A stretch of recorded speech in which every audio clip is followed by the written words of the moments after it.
I'm in disbelief. I'm in disbelief on how awful that offense looked tonight.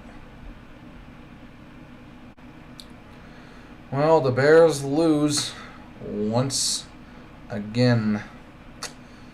12-7 to the Washington Commanders on Thursday Night Football. This was a frustrating game to watch, and it had a lot of parallels to the Giants game, except it was worse. The main difference between this one and the Giants game is that we actually scored a touchdown in this game, but we didn't score any other points. Where in New York, we scored 4 times, all field goals. We scored just once in this game. It was a touchdown that was actually a pretty nice pass from Justin Fields. Dante Pettis made a nice catch, actually. Big recovery catch after the atrocity in Minnesota for him. And to be honest, the offense did pretty well in terms of yardage. They gained over 350 yards of offense, which is pretty good for an offense. Only problem is that the red zone struggles were much worse than they were in New York. Where in New York, we basically just settled for field goals the entire time. In this game, we went 0 for 3 in the red zone, scoring, period.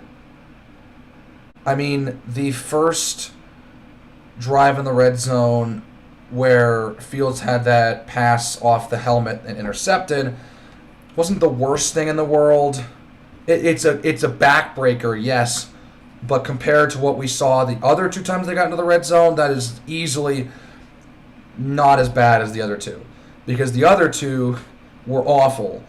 And it's frustrating because we saw really just inept red zone offense from this team. I just don't get it. The second time we got to the red zone after the great run from Khalil Herbert, it was a waste of that run. A waste. Complete waste. Fields overthrows Ryan Griffin in the end zone. That's a surefire touchdown that he has to connect on, and he missed it. And it's just, you cannot miss those throws, man. At this stage, where we saw what you can do when you played against Minnesota in the second half. We saw the upside from your talent. And that's where we can get that. We tend to get the opposite more often than not, where he just can't throw the freaking ball accurate enough. Which is really ironic because he couldn't hit that pass to Ryan Griffin, yet in the second half was able to hit that pass perfectly to Dante Pettis for a touchdown. So it's like he's so inconsistent, and that's his main problem right now. He's very inconsistent. He can have a great drive, but the next drive he just overthrows his receiver and gets picked off. So I think that's the biggest point in his game he needs to work on not only that, but he needs to be consistently better. Because he can be consistent, but he can be consistently bad. Where now he's just inconsistent, where he can just fire off a bomb like the one he had to Dante Pettis, or he can just have that throw to Ryan Griffin in the end zone that just is overthrown and it means nothing because it's a surefire touchdown that doesn't get converted. And on third down, Fields has to scramble yet again, doesn't get the end zone, and on fourth and goal, they decide not to go with the shotgun, which was that they did in Green Bay, which is a great idea. But I think they probably could have gone with the sneak because they just give it right to Herbert up the middle, like the most predictable play, and it's read perfectly, and he doesn't score. Like seriously, if you sneak it and you have Herbert behind you, you can pretty much just run right into the back of the offensive line and just make the whole pile push Fields into the end zone. Like those are what we see in those types of scenarios. Either that or the quarterback decides to leap over the entire pile, reach the ball, and pull it back so he doesn't lose it. So, Breeze and Brady have done that plenty of times, but most quarterbacks don't do that anymore. But it was just bad. It was bad. That goal to go scenario was terrible. And then they don't get back into the red zone until the end of the game. I mean, look, the defense did fine. When you can't ask for a much better performance. They only let up 12 points and 1 touchdown. It's only 12 points. Like, I don't know what else they need to really do. I mean, you're going to let up a touchdown more often than not in an NFL game. The other team at least is going to be somewhat offensively competent and score a touchdown. Unless your last week's Thursday night game. But the point I'm trying to get at here is the defense played fine. Like, Wentz didn't have a great game. He didn't throw for 100 yards. And it's just so frustrating. And the problem is that we've seen this song and dance so many times before, where the defense plays well and keeps us in games, but the offense cannot put the ball in the damn end zone. Like, seriously, put the ball in the damn end zone. Please, for more than once or twice a game. I beg of you. Like, this team has scored 3 touchdowns on one game, and in that game, 2 of those extra points were missed. Granted, that was because of super rainy conditions, but that's the only time this team scored 3 touchdowns. And I can't even think about 3 touchdowns in a game now at this point. Like, we're going to get 2 times, we're going to score twice in the end zone, and that's all we're going to get. That's all the offense is going to produce. So it's like, it's so annoying because the team has shown flashes that they can play and that the offense can play. Because the problem is that the team has never really been an offensive franchise. This has never been like the offensive franchise. It's always been a one in the trenches, beat the team, kick their teeth in, and punish them physically with the defense and the running game. And so they were always, this team's identity is lower scoring games that they don't need much scoring to win because the defense plays very well and they have a great running game. But this is where the problem starts, because when the league is not sort of emphasizing, but the greater teams in the league are able to pass the ball efficiently, then you start to see where, having a solid run game is great. Like Kansas City and Buffalo, they do not have the strongest of running games because their passing game is so elite, they can literally score at will. Where Chicago has to fight and claw for every yard they gain on offense. And for every little tiny point they score. Like, for every point they score, they have to fight and claw for. Where, these offensive teams can just score at whim. So it's very hard to keep up with that when your focus is defense and the run game. Because you can have a good running team and be successful. Like, you can be a great running team. Like, the Giants are doing a great job right now utilizing Saquon Barkley and making Jones not feel all the pressure, but make sure that he can make the plays that he needs to for the team to succeed. And they've got great coaching and great scheming, and that's why they're 4-1. They have a great run game, and their pass game is at least competent enough to the point where it can help them towards victory. And so here we are, now sitting at 2-4. We won't get back to a 500 record this year. That was accepted. This was the last chance we had a chance to do that. And this was the most winnable game for the next 3-4 weeks. And I don't want to blame the game being on Thursday, but I think that Thursday does need to have a little chat just overall in the league, because the last 2 weeks for Thursday Night Football have been abysmal offensively. Now, I will say, despite there being 2 less points in this game, I think this game was a bit more entertaining. It was a lot less of a snooze fest because neither team could get even close to the end zone.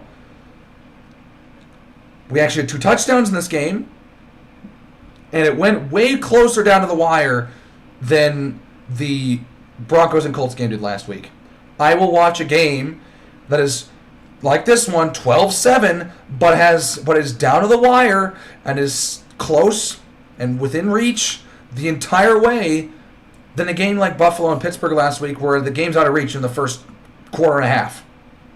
Like, I know that this game is going to be a slugfest, but this was even below my expectations. I thought there were going to be like 3. I thought that each team was going to score 1, but one of us was going to score 2. I thought there were going to be like at least 3. And that's a fair assessment. But you know what? I was proven wrong. I mean, there really should have been 3 touchdowns in this game, but didn't happen. And the Bears had 3 opportunities in the red zone, inside the 5 pretty much. First one got picked off. Second time they run it up the middle on 4th and goal and get absolutely blasted, goes nowhere.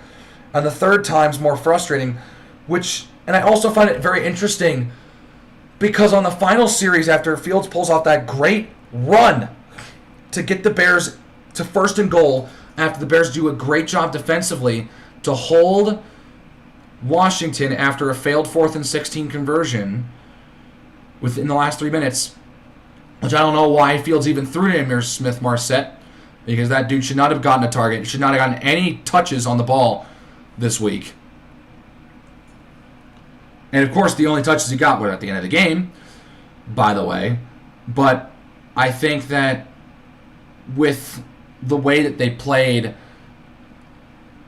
like that final drive, Fields had that great run that set the Bears up inside the 5. They run 4 straight pass plays inside the 5. It has not worked in this game. Why would you think it would work again? Like the first 2, I was like, okay, fine. All right, run the ball here, see if you get in. But that third down to Dante Pettis really kind of got me really kind of interested and kind of upset a little bit. They should have run it on 3rd and goal. But, Fields got it away, and he actually hits Dante Pettis and puts him in a place where he can actually catch the ball, but he loses it, and call it pass interference. Don't call it pass interference. It's a bit close. It's not a textbook pass interference. It's a close call. They didn't call it. On 4th and goal, they throw to the sticks. They throw right to the goal line, and Mooney can't make the catch. And it's frustrating. I honestly am really surprised in that type of scenario. The Bears run 4 straight pass plays where passing has definitely easily been the weaker side of the offense. But the test for the offense to score a passing touchdown inside the 5, they failed. They can't score that way. They can only score with the rushing touchdown inside that type of a zone, really. So, I know this offense. Every time they pass in the red zone, I'm like really nervous, especially in the 5. I'm like, oh, this is a blown play. They're not going to connect the pass. And they haven't. Like, it's unbelievable how inept the offense was. The Bears have basically glorified bye week this week. They get 10 days off to prepare to go to Gillette Stadium and play the Patriots on Monday Night Football. They are gonna, if they need to make some major changes, and I sure hope that the reason why the offense was so awful in this one was because of the short turnaround, and that was a huge factor in it. Because if they look similar to this again, I don't know what's going to happen, because this team played the best half of football in week 1 against San Francisco. They played their second best half of football. They played their best passing half of football in week 5 against Minnesota.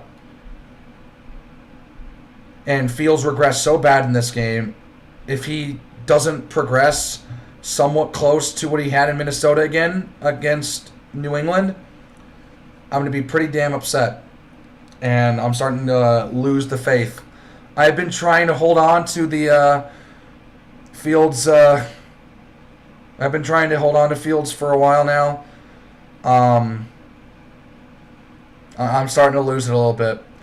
Granted, I honestly would love to see how he does with the better receiver core, but I mean, if he sucks again this year, what says that the Bears don't decide to go out to grab someone like Bryce Young in the draft and try to move on from Fields as quick as they can? Like, I don't know.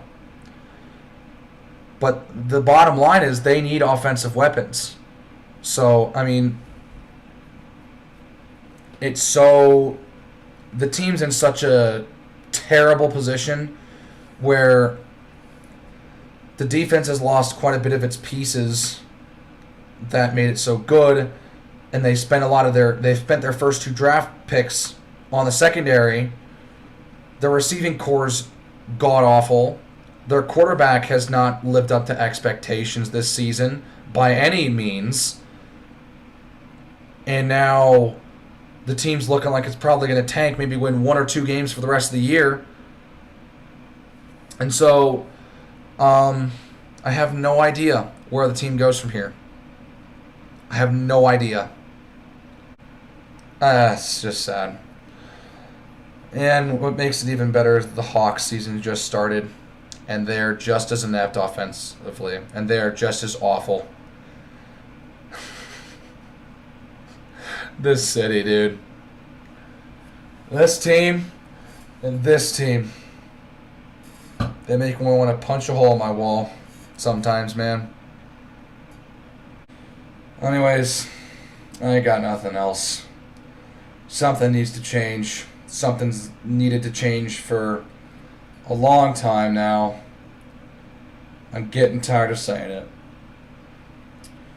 Hit the like button if you liked it. Subscribe button if you want to see more. I'll see you guys next time.